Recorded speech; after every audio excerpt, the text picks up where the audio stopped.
Aww.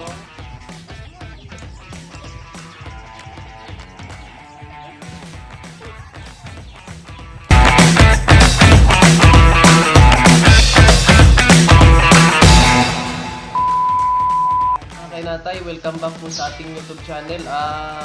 Welcome po kayo dito mga kainatay sa ating channel po.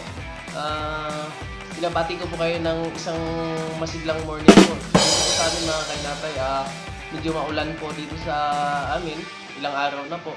So yung nilaban po natin noong nakarang araw, hindi pa po na-dry hanggang ngayon kasi naaabutan po siya ng ulan, hindi pa po na-dry, nag-ulan naman po.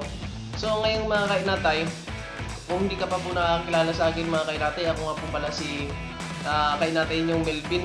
No? Tawagin nyo na akong kainatay Melvin po. Ayan o. So mga kainatay, kung nasaan ka man ngayon, hope na safe po kayo kung asan po kayo ngayon. Binabati ko pa kayo ng morning po sa inyong lahat. Ayan po. So bago mag-start yung araw po natin mga kainatay, maliligo muna tayo mga kainatay. Yan po, para fresh po tayo. So, ngayon mga kainatay, dito na po tayo sa next na ating video mga kainatay. Gagawa po tayo ng content ngayon mga kainatay. Ano po ba yung success ng isang magulang po mga kainatay? Yun yung ating content ngayon mga kainatay. Yung success na ating magulang mga kainatay is yung makikita natin yung ating anak na nag-grow up po mga kainatay, hindi po ba? Ayan po. So ngayon mga kainatay, i-share ko po sa inyo kung ano yung success po natin minsan na natutuwa po tayo sa ating mga anak mga kainatay dahil kahit hindi po natin tinuturuan ng gagawin po mga kainatay, kusa po sila kung gumagawa ng gawain po mga kainatay, ano? Ayun, pinaka number 1 po, good start po yun ng build up po ng ating mga anak po. Ayan po mga kainatay. So yun yung isi-share ko po ngayon sa inyo mga kainatay. Yung katulad nga yung sinabi ko nung nakarang mga video mga kainatay, kung ano yung nakikita ng anak sa magulang mga kainatay, yun din po yung gagawin po nila. So ayan. So ngayon nga yung mga kainatay, yung isi-share ko po sa inyo ngayon mga kainatay. Ipapakita ko po sa inyo mga kainatay. So bilang isang ama mga kainatay, natutuwa po ako dahil sa murang edad po ng aking anak mga kainatay. Naiisip niya po yung mga ganong bagay kasi nakabanggit po ako sa kanya nung nagarang araw na medyo marumi na po yung harapan po namin. Medyo mataas na yung damo dun sa harapan. Nagtaka ako mga kainatay na pagkagising mga kainatay, kumuha ng tawag ito ng panlinis. At naglinis doon mga kainatay. Grabe, parang sabi ko, ayun pala, yung napaka-smart na bata po. Yung isi-share ko po sa inyo. Magandang sign po yun ng pag-grow up po ng ating mga anak mga kainatay. Success po yun sa ating mga magulang. Ayan po mga kainatay. So, proud po tayo sa mga anak natin pag nakagawa ng mga ganyan mga kainatay. Simple lang po yan mga kainatay pero napakalaking impact po yun. At saka, kahit ikaw mga kainatay, nung kabataan mo mga kainatay, sa ganong edad mo mga kainatay, 7 years old, hindi mo pa minsan naiisip yun. Ayun. So, except po sa katulad ko din po na maagang namulat sa trabaho po mga kainatay. So, talagang na proud din ako sa sarili ko na kung ano yung kinagisnan ko mga kainatay. Although hindi ko pinapa-adapt sa anak ko mga kainatay na yung ipo-force po natin sila na magtatrabaho or bibigyan natin sila ng obligasyon sa araw-araw agad mga kainatay dahil bata pa po sila mga kainatay.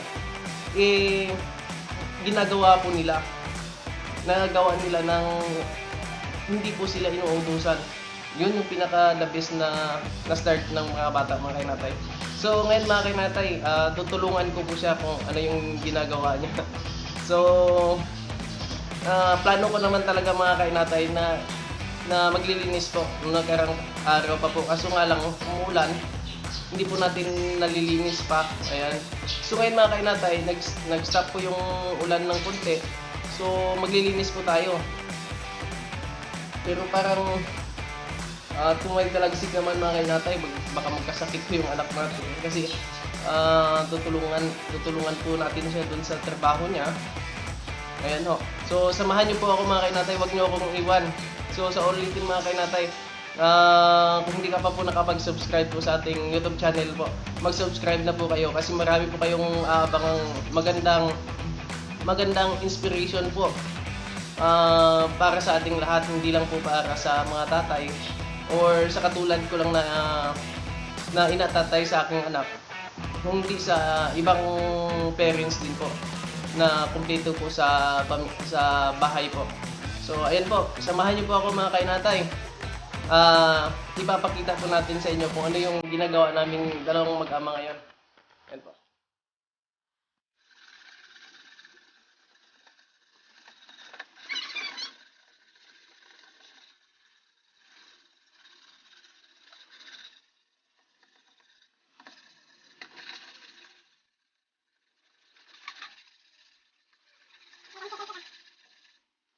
Masyadong ulan.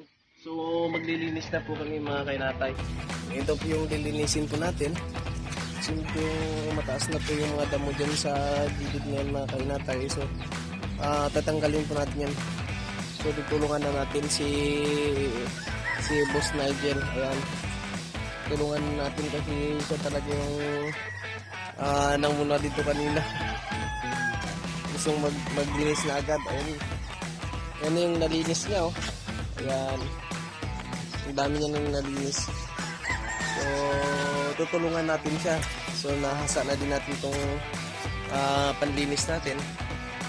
Ayan. So, sasamahan niyo po kami mga kainatay kung ano po yung gagawin natin. Lagay mo natin yung camera po natin dito.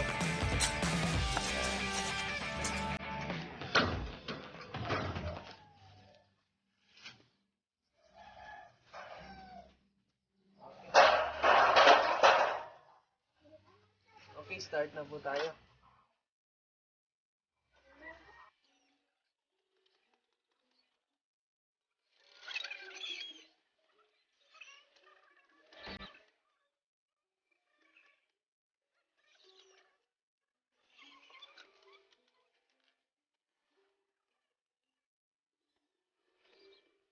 Mga kainatay, hugasan.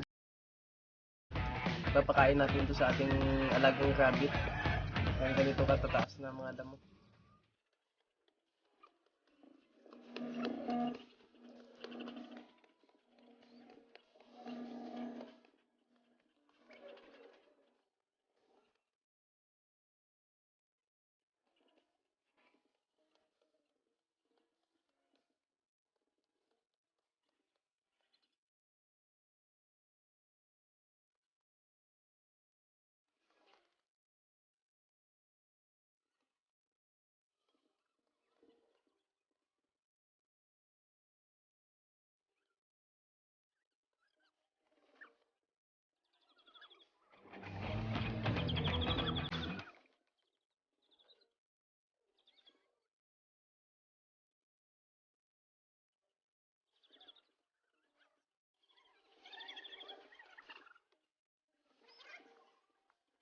Pagod po mga kainatay.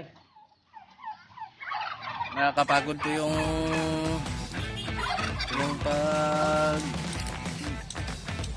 pag-trim natin ng damo dito. Ayan. So tapos na po tayo. So mga kainatay, if you like this video mga kainatay, huwag niyong kalimutan mag-like, subscribe, and pindutin niyo din yung notification bell button. Tingnan po. Huwag niyo na yung kalimutan mag-hit ng notification bell button para lagi po tayong updated sa mga panibagong video po natin. So hanggang susunod po nating mga video po mga kainatay. Maraming salamat po sa panonood. Bye bye po.